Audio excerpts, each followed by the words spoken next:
So, welcome to another episode. So, today we've got a guest on called Farzin Mazinani, if that's pronounced correctly, who's an author, like myself, and a wellness practitioner or wholeness wellness practitioner, to say it in full. So, thanks for joining us, Farzin. Thank you for having me on. It's a pleasure to be here. No, pleasure's all mine. So you've obviously got quite a bit to talk about, and I think one of the things that I think is quite interesting is what you coined as stagnation. Can you explain what you mean by stagnation? Yeah, stagnation means being stuck, and it can happen for everybody in any stage of our existence. Sometimes there's a big change, and the change is so substantial that we don't even want to face it.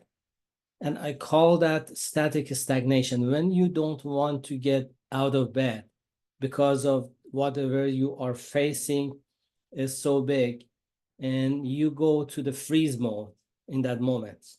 So you don't want to face the reality of whatever you expect to experience. So it is static stagnation. There is another type of stagnation based on whatever I defined in my book, which is called dynamic stagnation. Dynamic stagnation is when you're moving forward, if your target is not clear. For example, you go to work and do your job and come back and do the things that you do at home, and the next day again and again it repeats by itself, and it's a hamster wheel, doesn't lead you anywhere. You are just moving forward aimlessly. So that is what I call dynamic stagnation. And then I sometimes call it tiptoeing to the finish line. We just protect ourselves. We just are very careful about everything. Just go through life safe and sound to the finish line. So no achievement, nothing that we can just say that we just achieved something in life, no impact. So that is, I call dynamic stagnation. And the third type of stagnation is inner stagnation. What is inner stagnation? Inner stagnation is everything is perfect on the outside. You gained whatever you expected from life, material things and fame and success that you expected. But on the inside, you're not happy and you're not satisfied. You shoot for the highest you could because life promised you that you're gonna get happiness after that success, but you notice that you got that success but you're not happy. So I call that inner stagnation. And that is what a lot of high achievers experience nowadays. When they achieve their goals, they see that there is a problem in their health, there's a problem in their relationships or the happiness. One of those are missing. So it is not a perfect picture. So I call that inner stagnation. So there are different types of stagnation that we can talk about. There's a lot to go out there, isn't there? The way that you've broken those down into three separate categories, I think is great. And I think if we maybe talk about each of those individually, because I think there is a lot to go at and a lot to bring to the forefront, really. So if we start with maybe stagnation, because for me that breeds a number of other words for me. It breeds procrastination. Mhm. It breeds obstacles. So having an obstacle there that maybe we're fearful to overcome, because people talk about the flight and fight response, but actually there's a flight, fight, and freeze response, which is what you we alluded to, which people don't always understand. The other Mhm. question there is, and then again, I'm going to throw a lot of information back at you so we can have a good discussion about this. Do people struggle to get up in the morning because the day they're going to live is the same as it was yesterday and the day before that and the day before that? And it's not exciting for them anymore. Because when you're on holiday, you get up and you're fresh and you're ready to go because the day's exciting. You don't know what it's going to bring. Your mind is ready to take on the upcoming challenges because any obstacles that do come, you're not aware of what they are yet. You don't have time to overthink things and get yourself into paralysis or stagnation by over-analysis, essentially. And that overwhelm can cause issues. So I don't know what your thoughts are on that, but can you detail a little bit more about static stagnation and not just, and we'll go down the same route with all of these three, not just what it is, but also why it's happened and what we can do to overcome them. Mhm. Yeah, that's a good question. So why static stagnation happens and we don't want to face life? So sometimes the reason is that there is a big change in our life and we didn't expect it. And so we see the barrier larger than us because, everybody says that you have to do your best. And sometimes we do our best. And then the problem with that approach is that sometimes you feel like even if you do your best, you're not going to beat the obstacles that you have in the way. So you get hopeless. That hopelessness is something that feeds static stagnation when you have no hope. So that is an emotion, but it affects everything. It affects your existence. It affects the motivation, or sometimes we get into the procrastination because we don't have that excitement. Because if you look at it, when you are excited about something, you go for it. It doesn't matter what it is. When you have no excitement, you have no energy for it. So that excitement effect is not there. That's why we get into that static stagnation. We don't have the fuel. We don't have the fuel because let's say that there is an airplane. There are two main forces for the airplane. One is drag force and the other one is lift force. Lift force is whatever that is causing the plane to go up. That is the wings have a specific aerodynamic shape that causes that lift force when they move.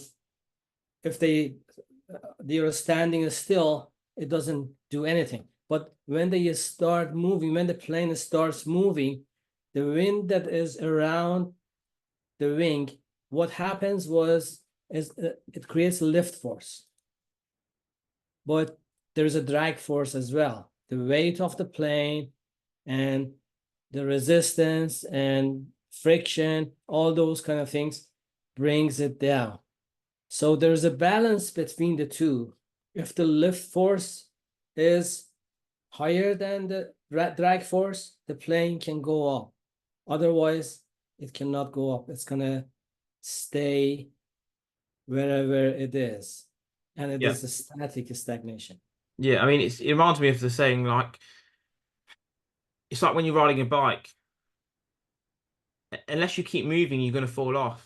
And life is very much like that. Like you said about the plane, the wings, the drag force, and the lift force don't work properly when the plane is static. And actually, we need that movement to be able to give us some level of progress.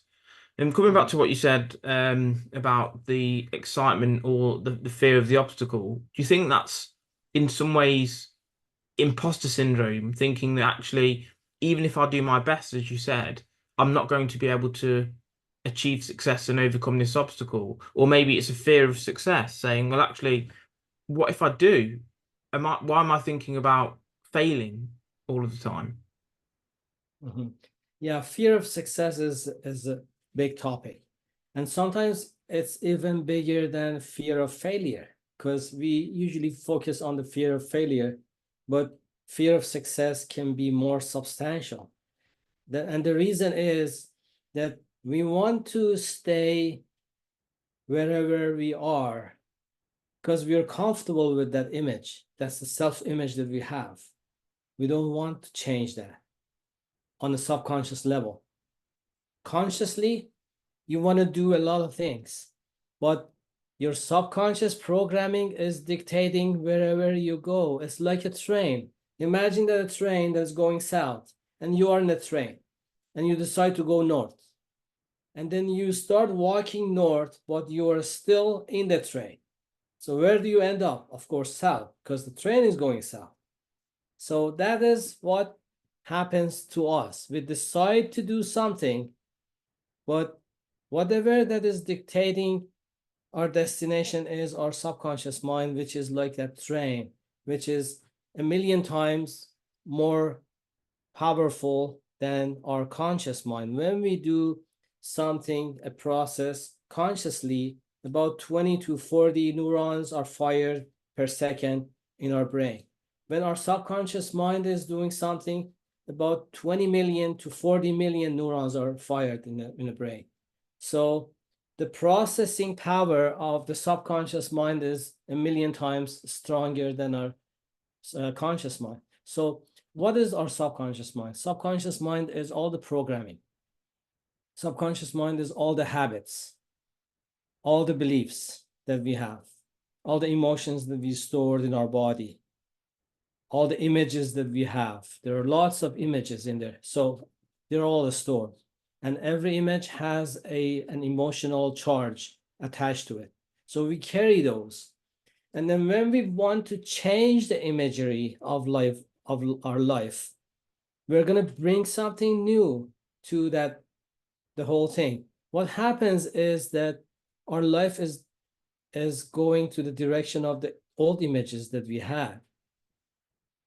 For example, people who win the lottery, there are lots of research on those people, and then a lot of them lose their money or go bankrupt after a couple of months, a couple of years, because the new thing is not matching with their old image of themselves, the Yeah, self-image they had before. yeah. So the subconscious mind just make them to do something stupid that bring them back to the old pattern that they had.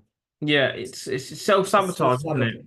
Yeah, self-sabotage, exactly. Yeah, And yeah. I think that this particular topic is something that's not really widely talked about enough. You know, the self-image. If you can't see yourself being X, Y, and Z, a millionaire or a professional athlete, whatever, you can never become that because Mhm. you will fall in line with what you believe that you are going to be. Your habits and your actions will dictate or fall in line with that. I love the analogy with the train because you could feel like you're walking in the right direction, but you're not because actually the force that's driving you the other way is so much stronger.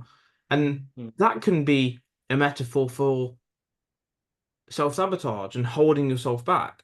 You could think that you're going in the right direction, but actually you're holding yourself back with the self-sabotage, with a poor self-image, just because in the past you've been someone who's failed and has not been earning much income and maybe has had lack of friends or whatever it may be, it doesn't mean to Mhm. say that tomorrow has to be the same as today. There's a phrase that, you know, every day is the start of a new life. You can decide today to go to the gym, to start writing a book, to start a podcast, to apply for that new job, whatever it's going to be.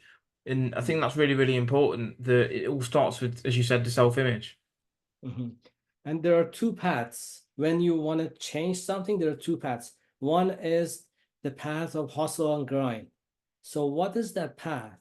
You feel like that you are in that static stagnation and you want to do something about it. You are in your comfort zone and you want to change it. You want to move forward.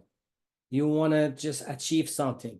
So everybody says that in order to achieve something, you have to go to that battle with the subconscious mind, with all the barriers that you face.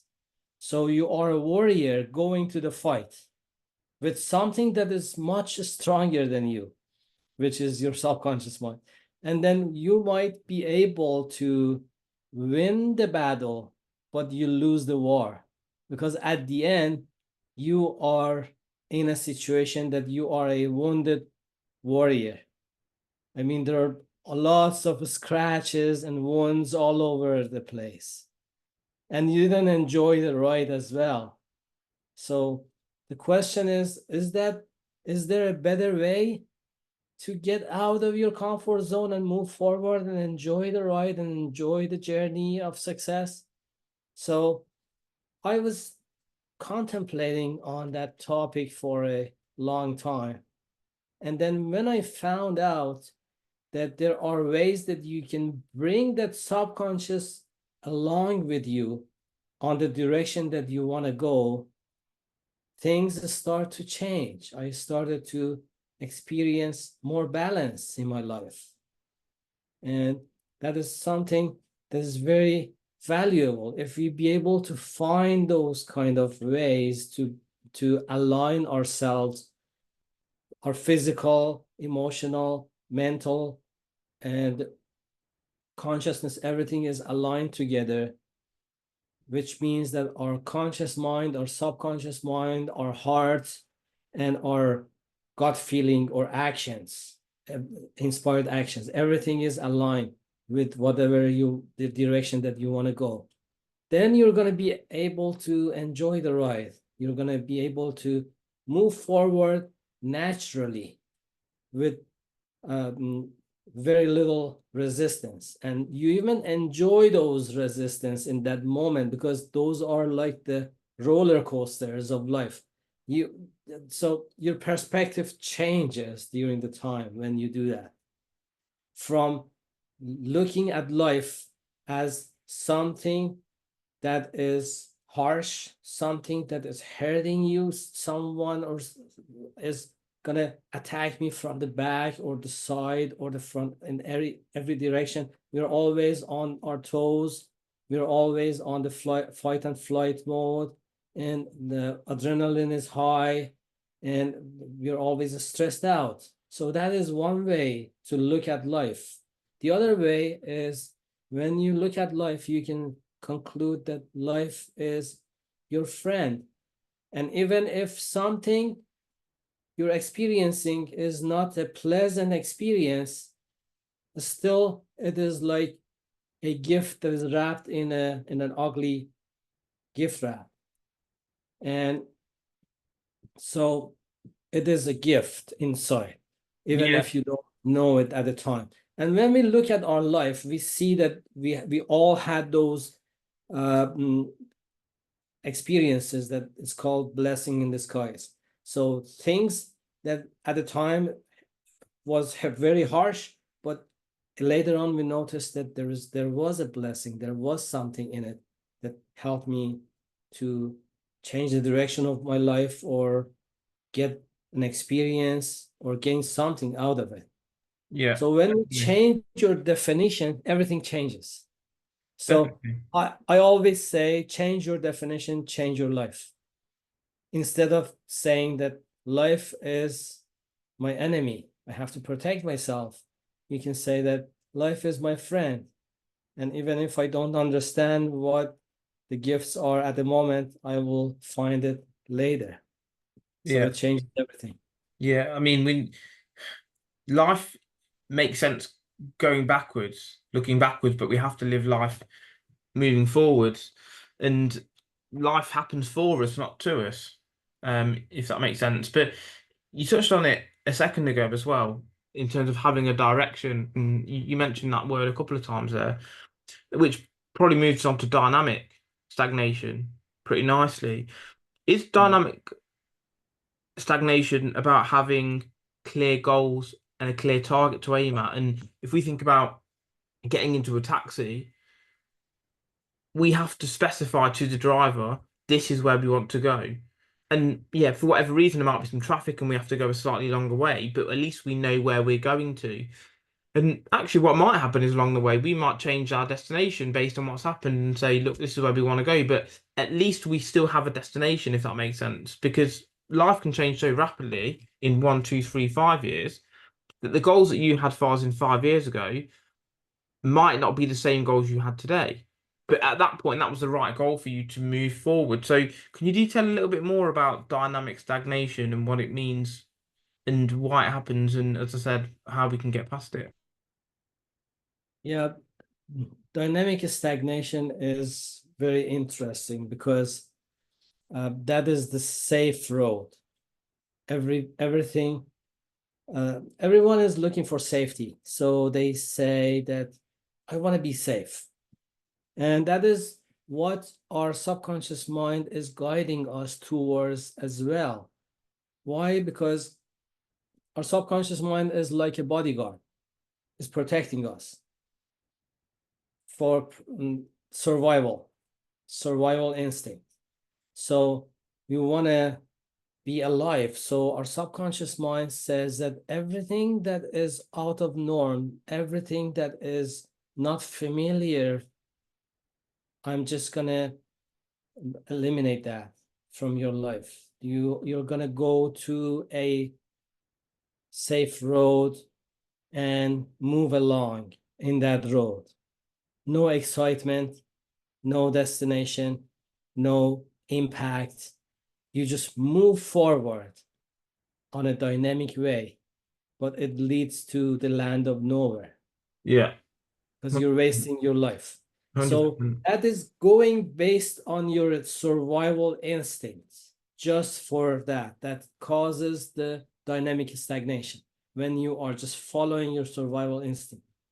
But we can be much more than that. We can have all sorts of impact in the world, and the satisfaction that comes out of it is substantial. It's Yeah. not even comparable to anything else. Yeah, it's something I talked about on the podcast now. We have obviously guests on such as yourself, Farzin, but what we also have is individual episodes where I discuss a certain topic. And one of the topics that I discussed recently was boldness and how to be bold in life. Like I used two examples that, well, more than two, but two that you don't necessarily need to be a good person to be bold. Pablo Escobar, one of the boldest men to ever exist. He did bad things, but he was bold. He did not, as you said, think about being safe and cautious. He wanted something and he was willing to go to any lengths to get that. Adolf Hitler is another bad one, but the boldness is something that you have to admire. And as individuals, as you said, we want a safe 9 to 5. We want a safe route home, for example, and that's a metaphor, of course. But what we don't understand is that actually, if we seek comfort and safety now, we have less comfort and safety later on. The dragons on Dragon's Den, or the entrepreneurs who went for the uncertain early on find certainty later through purpose, through income, through time, whatever it's going to be. But when you are super cautious and lack that boldness, what you find is that you feel like you're not fulfilling your potential. Jim Rohn puts it wonderfully. He said, if you're seeking comfort and shelter, we'll put you in the corner and we'll feed you 3 times a day. And they said, well, what life is that? And that's the point. What kind of life is that if that's all you're going to look for is just the cautious, boring life? And the funny thing is that the same people that have that cautious, boring attitude are the same people who love stories like Lord of the Rings, Harry Potter, and these where the protagonist is a hero that's bold.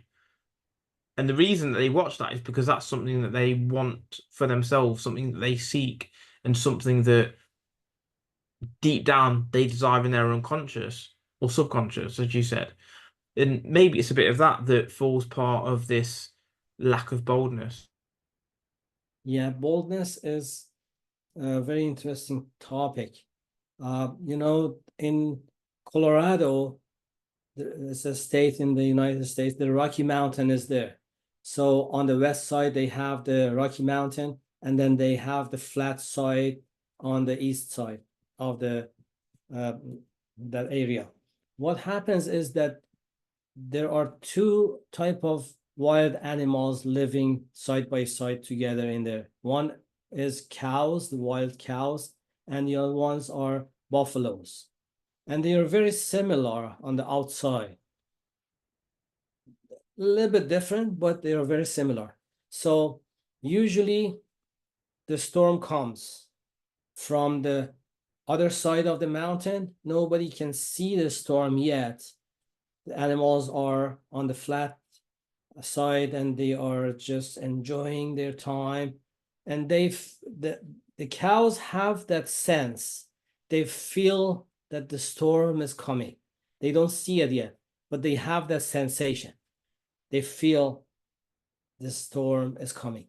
And then when they feel it, they start running towards east.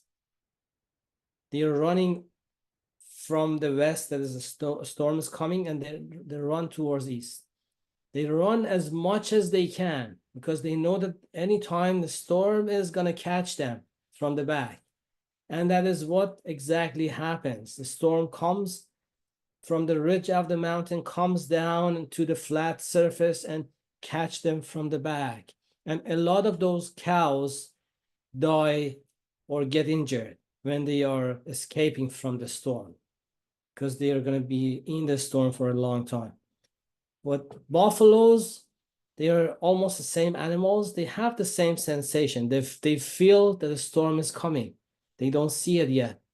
But what happens is, as soon as they feel it, they start running towards west. They run towards the storm. So what happens is the storm is coming and they are charging to the storm. Their exposure to the storm is minimal because they are going against the storm. And what is behind the storm is calmness. Everything is calm because the storm is past that area already. So they have minimum exposure and they can just pass the storm easily. They have that sensation. So it is up to us. We want to be like cows, escape from any danger or something like that, but we are going to face the consequences. Or we can be like buffaloes and be bold and run towards the storm and then Yeah, love face it. it. Love it. And I've heard that before, and it's such an amazing perspective changer because most people are idiots. Most people are the sheep. Most people think very, they think logically, but it's actually very illogical to run away from the storm because the storm will catch you up and you're going to be in the storm for a longer period of time. Mhm. What seems to be more high risk is to run into the storm.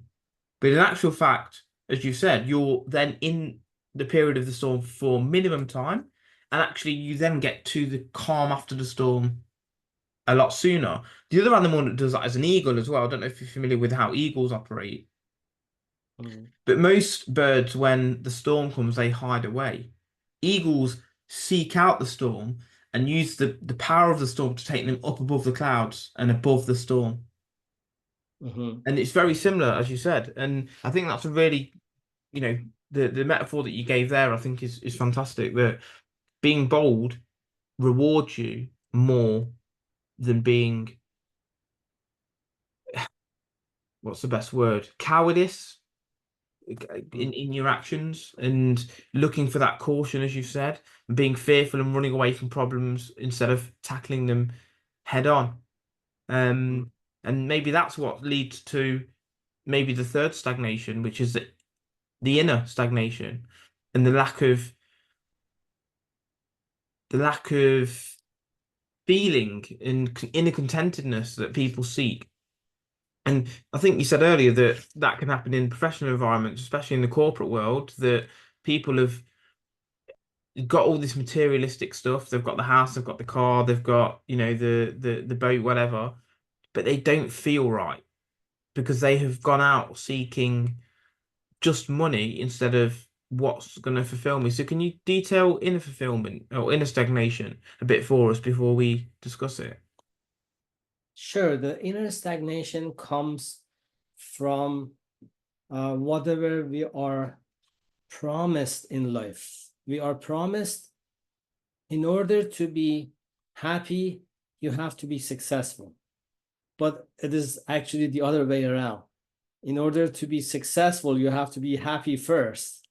So, and people get it wrong because what happens is that we go through the education, and in the educational systems, they all promote that going to the university and getting a degree and doing something in a corporate job and going up on the ladder of promotions and do this and do that and be on that level, then they're going to be happy. Then if you do all those, you're going to be happy. And then it's like a mirage. We are looking for that happiness, but we are looking for that happiness in a wrong place in the future. But happiness is right here, right now. If we be able to just solve this problem that we have right now and be in peace with ourselves, the way that we are, whatever shape or form or behavior, or if we be able to accept ourselves the way that we are and be happy and content, then that leads to success as well. But if we are in the urge of getting somewhere, then we're not gonna, even if we get that, it's not gonna be that satisfactory, because there is another type of definition that I'm just gonna talk about in here. I told you that your definition changes everything. Change your definition and change your life. That is whatever that I'll always talk about. So in here, we're gonna have an example. So what is the definition of success? When I ask that question from people, most people say that when I reach my goal, that means I'm successful. But if you look at it, how many times in our life we are in that moment that we have reached our goal, a specific goal, that momentary experience that we reach our goal? That's very few. So we are miserable most of our life based on that definition, because we haven't reached that goal yet. So we Yeah. are not successful yet. Yeah. But when we change the definition, we say that success means moving towards a worthy goal with joy and ease. Yeah, When you say that, it's a progressive realization of a worthy ideal, isn't it? As El mhm, Nightingale says. mhm. And then as long as you're following your target, you're not there yet, but you know that you're going towards something valuable, you feel successful. So you can be successful most of the time in your life. So that definition changes everything. Based on the first definition, you are miserable most of the time. And based on the second definition, you're happy and successful most of the time. Yeah, By just changing the definition. it's it's a limiting belief, isn't it? That you, and this is the program that people have in their mind, the definition, the limiting belief that I need to have success before I'm happy, as you've said. I need to Mhm. get to the destination to enjoy things when actually you can enjoy the journey and the process. Those who enjoy the process are more successful than those who just enjoy the destination. And that's been proven many Mhm. times over. Does that breed burnout then? You know, if you don't enjoy the process and you don't enjoy or you don't have happiness now, you're waiting for happiness in the future. Can those cause burnout? Yes, of course it does. And what happens is that because you're not aligned, your subconscious belief is not in harmony with your conscious mind. You had a battle to win, and then you went through that battle, and you're having a hard time to keep up, to just move forward, and then you are just trying to reach whatever you wanted. But the thing is that we have a lot of wasted energy. I give you an example. Uh, if I'm addicted to eating cake, for example, and there is someone else, let's say you are not addicted to eating cake, but I am. So they put us in a room and put a cake in front of both of us. And then after they said that you're not allowed to eat that cake. So after an hour, I am tired out because I am addicted to just go and grab that cake and put it in my mouth, but you are just sitting there relaxed. So on the inside, I'm battling with myself, but you are not. So after an hour, I'm tired out. I'm out of balance, but you're not. So it is all based on the beliefs or habits and the barriers that we have inside that makes us to be tired out, and lots of energy is gone that way. Yeah. And so if we remove those blockages, we're gonna have a smooth ride. And that alignment is like a car. I'm driving my car, and then I notice that the tires are wearing out. And then after 6 months or so, and then I go to the tire shop and then change the tires. They wear out again. Then I realize that I have to go to the mechanic. I go to the mechanic, and the mechanic says that there is a problem with your alignment. They align the wheels. But after a while, my car gets out of alignment again. So the mechanic examines again, and they said that your front suspension has a problem that is causing your car to get out of alignment. So they fix that, and then everything is good. So the same thing happens to us. If I'm moving to a different direction than my subconscious mind and my heart desires, and our actions is not aligned with all three of those, what happens is that there is always a battle inside, and it's tiring. It is taking a toll on our health, on our relationships, on our happiness. So we might get to the destination, but we are not aligned, so it causes us to be worn out. There are a lot of successful people that have that problem. They are out of alignment. If they be aligned, then they can enjoy life much more than before. It's That's it's a, why, it's a common thing though for people to think that they need to be working harder to be seen as successful and working efficiently. But if we look at rowing or sailing, so you can row against the tide, or you can tack the sailboat so that it does it itself. And that's what people don't realize. Actually, there are ways to use the environment around you to drive you to success rather than you, as you said earlier, walking against a train. You're not going anywhere. yeah, So I think that's important. So you've talked about stagnation. We've talked briefly about burnout as well, and I know that you've got some thoughts on consciousness as well. Do you wanna share those for us, please, Farzin? sure. Yeah, the consciousness is an interesting topic. So when we are in the victim consciousness, what happens is that we're pointing fingers towards others. The only way that we can get out of that victim consciousness is when we take 100% responsibility, not 99%. 99% is not going to work. When I say that I am 99% responsible for this that is happening in my life, and 1% is because of that, and the other person or something like that. So what happens when something goes wrong? I just focus on that 1%, not the 99%.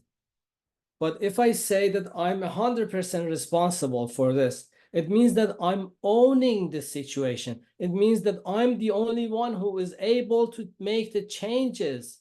I'm not dependent on others to just help me out and stuff. Everything is in my hands. So I am able to choose to go and do the changes that I want. So that is the formula to get out of victim consciousness. 100% responsibility.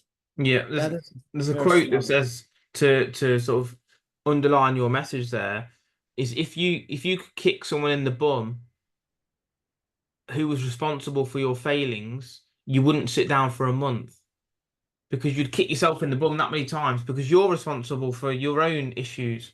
You might think that, oh, it's my boss's fault, but it's your fault because even if, let's say, your boss is a dickhead, it's your Mhm. fault for applying to that job at that place in at the first place. It's your fault that you maybe didn't even start your own business, and that's not always the point. But you can even go back steps and say, well, actually, I put myself in that situation in the first place.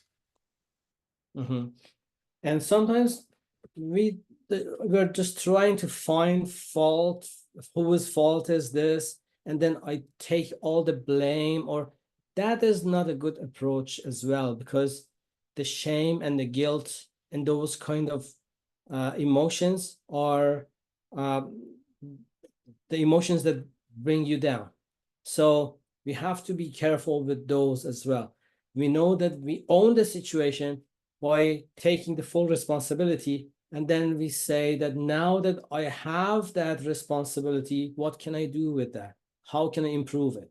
Yeah, So that is the better approach. yeah. And It's then not. it helps us to get out of that trap. Yeah, it's like leaders. They say like most managers will blame people when things go wrong. It was your fault. It was your fault. And then when things go right, it's like, oh, I'm so great. I'm a great manager. We should actually, like the buffalo versus the cow, we should do the opposite of what most people do. We should give praise when things go right. It wasn't me, guys.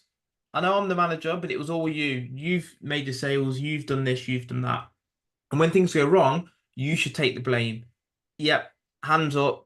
This is my fault. Let's get this rectified. But that's not how people want to do. As you said, they want to pass blame to this 1% of the part of the problem, when Mhm, actually the 99% or the 100% is where it should be focused, mhm. shouldn't it?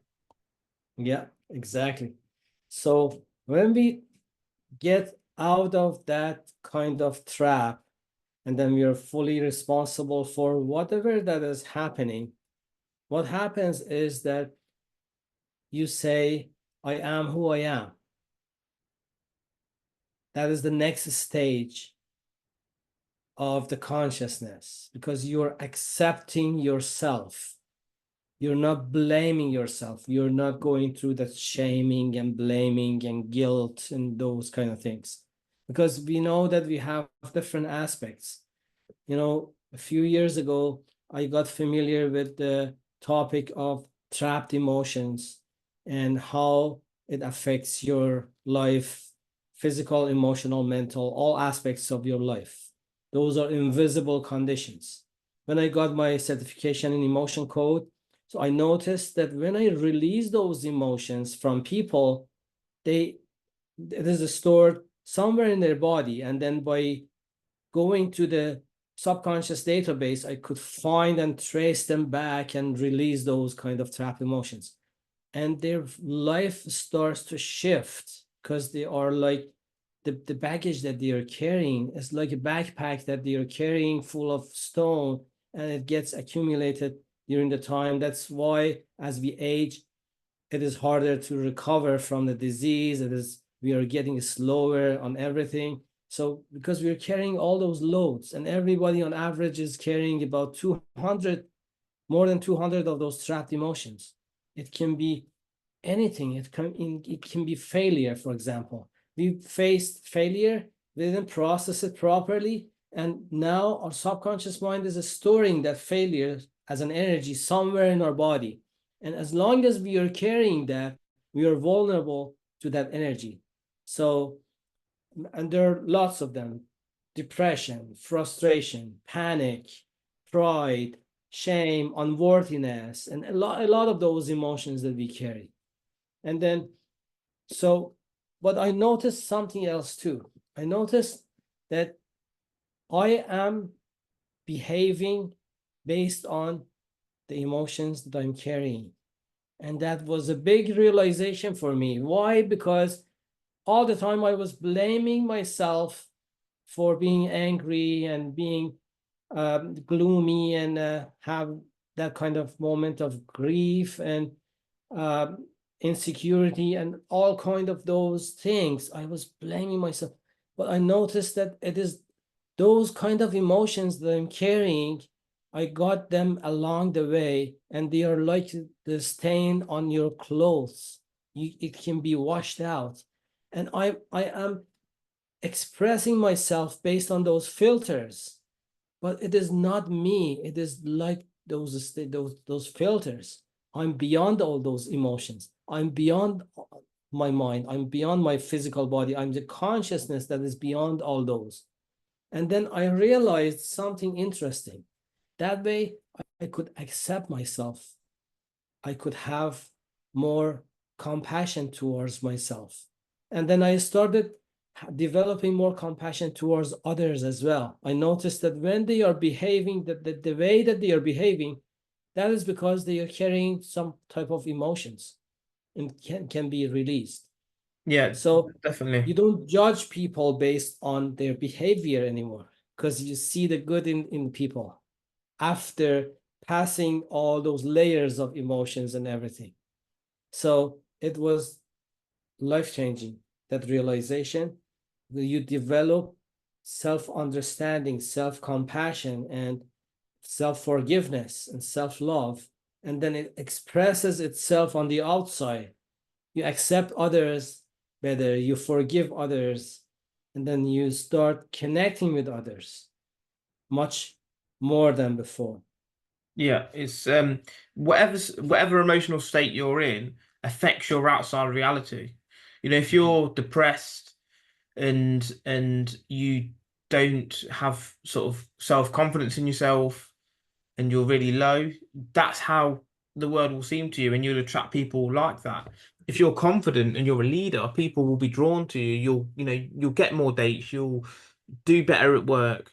So the state within is really what's important to generate ideas, or as I said, be successful, generate income, travel, whatever it is, you have to have that internal state of mind. Is there anything that we've not discussed that you'd like to get across as a message? So my message is that it's all about the holistic approach towards life. We are not just our physical body. If we are just physical body, what happens is that if I cut my hand, I'm going to be a different person, but I'm going to be the same person after that. So I'm not my physical body. If I'm my emotions, if my emotion changes, I get mad, I become a separate person, but I'm the same. So I'm not my thoughts. If I stop thinking, it doesn't mean that I don't exist anymore. I'm still there. So I'm something behind all those, which is the consciousness or whatever you can call it. Some people call it soul, some people call it consciousness. It doesn't matter what it is. It is something that is beyond all those. And then when you look at yourself through those layers, you see that those layers are like the layers of clothing. Every problem that I have is either physical, emotional, or mental. And those are just the layers. I can be just more, much more than that. If I am in that conscious level of existence, I can move beyond all those. And in order to move beyond all those, I have to develop something that, as we discussed, it's a kind of boldness. After you release those blockages that you have, all those layers, you develop that boldness. And then you can do something that takes you out of the matrix. And what is the matrix? Matrix is all the programming and stuff like that that we have. So in order to get out of that matrix, we have to do something different than expected. I give you an example. When we are skiing, the first thing that they say when somebody goes to the hill to learn skiing, they say that you have to lean forward. It doesn't matter where you are on the slope, you have to lean forward. They say that if you lean backward, you're gonna fall down. You lose your control. But if there is a slope which is very steep, you still have to lean forward even more than the slope to be able to control the situation. That is boldness. Our natural tendency is to lean backward when we are on the slope. We lean backward, but it makes us to fall down. So sometimes you have to go beyond your natural tendency that is only trying to just give you the safe road. And you have to be bold. You have to lean forward to be able to take the control. Love it. It's all about perspective and doing things in a way that maybe is counterintuitive to actually generate success, which is, a lot of the time why most people don't get there. One final question, and this is not necessarily to do with what we've talked about today, but is there anything that's been on your mind of late? Yeah.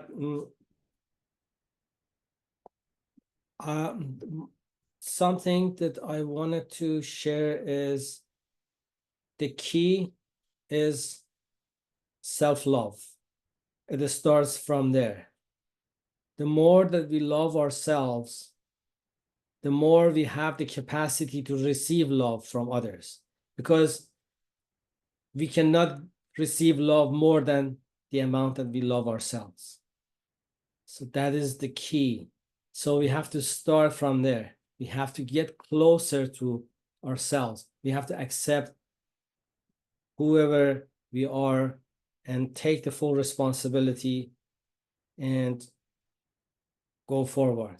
Do That you ever is do you something. ever struggle with that? Ever struggle with self-love and not maybe loving yourself as much as you should do?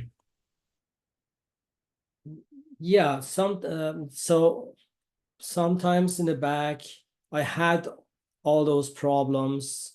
And then when so I had some experiences that led me to change the direction of my life.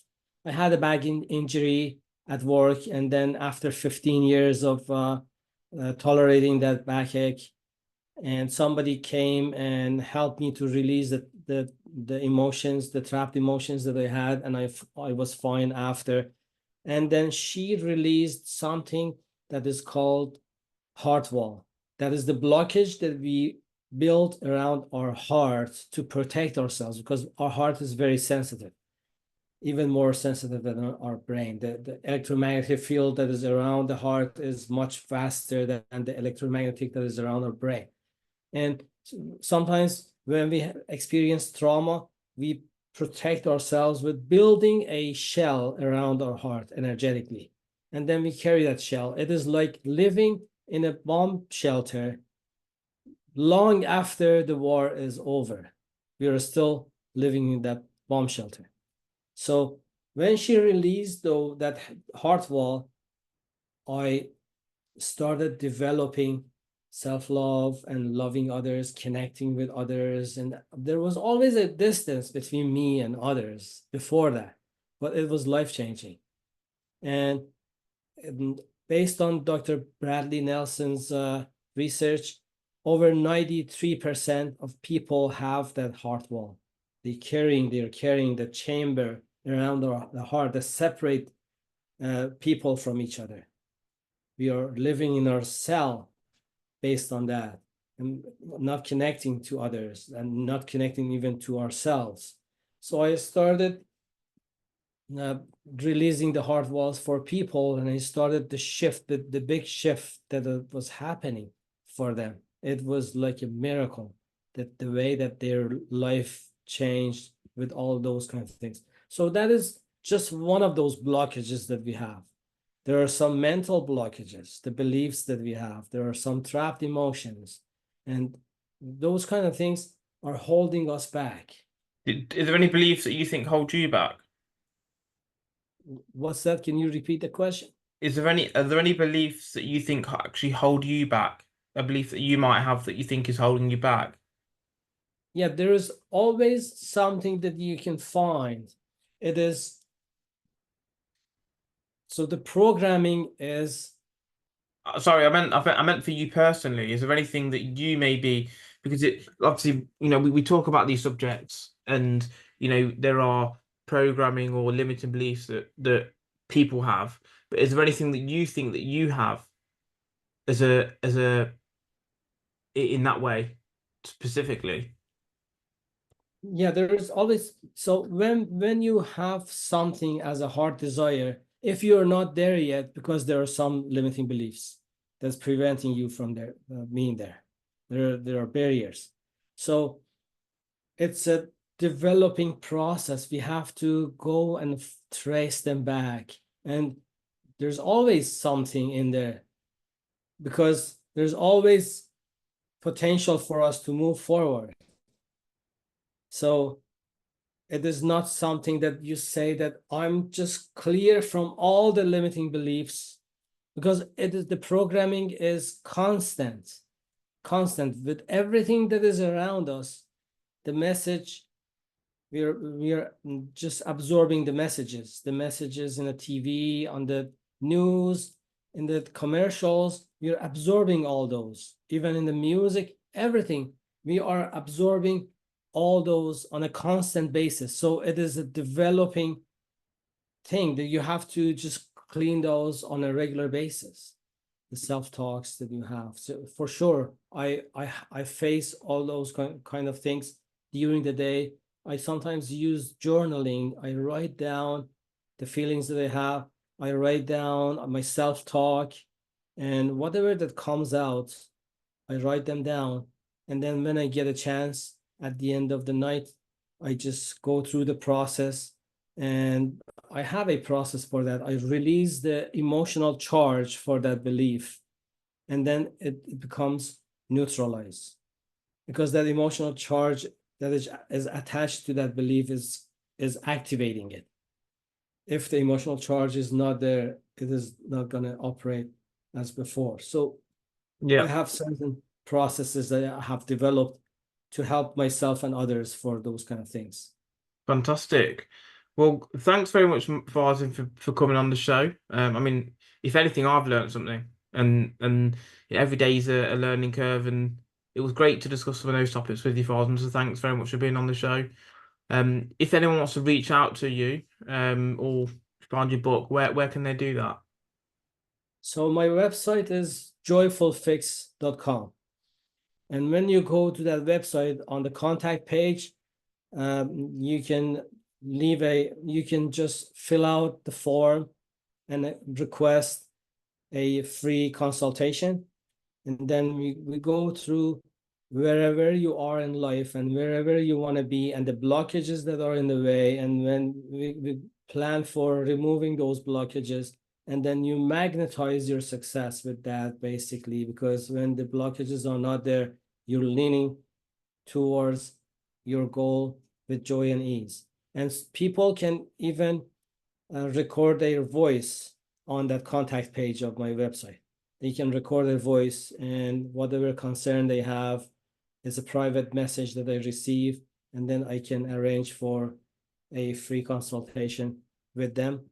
And then if people are just, they want to measure the quality scale of their life, I've created a quiz, which is a free quiz. They can take it. It's 20 questions about the different aspects of life, and then it gives them a score, life quality assessment, and then it gives them a score, and they could see where they want to put their focus on, because like a car that has four tires, health, wealth, relationship, and happiness are those four tires. If one of those tires are flat, we cannot move far.